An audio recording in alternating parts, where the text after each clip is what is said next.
سلام. اوس هم د 10 بجو خبرونه. ولسمشر غني وایي له القاعدې سره د طالبانو له اړیکو انکار نشي کېدای.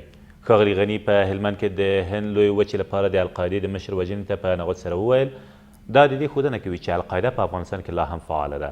نوموړي تېره ورځ په کابینې ناستې کې په اړه کړه چې افغان دولت هوډ لري د افغان ځواکونو د تجهیز او پیاوړتیا ترڅنګ د دغه ډول پراخو عملیاتو په ترسره کولو سره د القاعدې او نور ترهګرو ډلو د فعالیتونو مخه ونیسي او د دوی ځالې هم له منځه یوسي. د ملي امنیت سلاکار وایي اوس طالبان سره ویشلي او د جګړې او سولې په اړه یوه خوله نه دي. حمدالله محب تېره ورځ په افغانستان کې ناټو له ملکي استازي نیکولاسکي سره په کتنه کې زیاته کړه د طالبانو د مشرتابه سیاسي استازو او د جنګیالیو ترمنځ د فکر او عمل توپیر دی او همدې خبرې دا ستونزه رامنځته کړې چې له طالبانو سره د سولې په اړه عجولانه خبرې او بحثونه دې ښې پایلې ونه لري. نوموړي همداراز په اړه کړه اوس اړتیا ده چې د سولې لپاره لومړی اوربند او بیا بین الافغاني خبرې وشي چې معلومه شي طالبان په خبرو کې څومره رښتیني او د دوی پریکړې تر کومې کچې په کومو سیمو کې عملي کیږي. طالبان لا تر اوسه په دې اړه څه غبرګون نه دی ښودلی.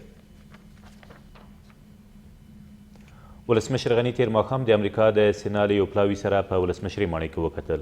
دغه پلاوي په یاده ناستې کې وویل امریکا د سولې له هغه بهیره هرکلی کوي چې د ښځو د حقونو او جمهوري نظام د تداوم ترڅنګ پکې د تیرو 2 لسیزو ټول لاسته راوړنې خوندي پاتې شي. یاد پلاوي همداراز د افغانستان د ولسمشرۍ ټاکنو د ترسره کېدو د مبارکۍ ترڅنګ ټاکنې د ولسواکۍ د اساساتو د پیاوړتیا لپاره مهمې وبللي. په افغانستان کې د بهرنیو ځواکونو پخوانی لوی قومندان ډیویډ پیټریس وایي له طالبانو سره خبرې اغیزمنې نه وي او اړتیا ده چې امریکا د اوږد مهال لپاره په افغانستان کې خپل ځواکونه وساتي.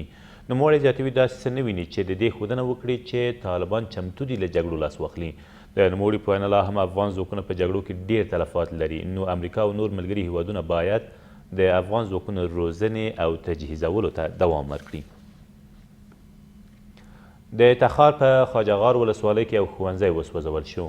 د خواجهغار ولسوال ملا عمر وایي دغه ښوونځی چې په قرلق سیمه کې موقعیت لري تېره شپه د طالبانو لوري سوځول شوی خو طالبانو لا تر اوسه په دې اړه څه نه دي ویلي. د دې سره سم په یاده سیمه کې د افغان ځواکونو چاڼیز عملیات همداراز دوام لري. په زابل کې د عالي دارالمعلمین د ودانۍ د بنسټ ډبره تېره ورځ کېښودل شوه. د دغه ولایت والي وایي دغه ودانۍ به د 1.9 میلیون افغانیو په لګښت چې د ښار جوړونې او ځمکې وزارت له لوري ورکول کېږي په یو کال کې جوړه او ګټه اخیستنې ته وسپارل شي. ویل کېږي د دغې ودانۍ په جوړېدو سره به په یو وخت د نږدې 2500 کسانو لپاره د زده کړو موقع برابره شي. او د فوټبال د 2022 نړیوال جام په مقدماتي سیالیو کې افغانستان نن ماښام د عمان پر وړاندې د لوبې ډګر ته وځي. د افغانستان د فوټبال فدراسیون مسؤلین وایي دغه سیالۍ نن ماښام 9:30 بجې د عمان د مسقط ښار په السیب لوبغالي کې ترسره کیږي. د یادولو وړ چې افغانستان تر دې مخکې له بنګلادیشه لوبه ګټلې او قطر ته یې بایللې وه. دا تر دې مهاله وروستي خبرونه تر بیا مو الله امان.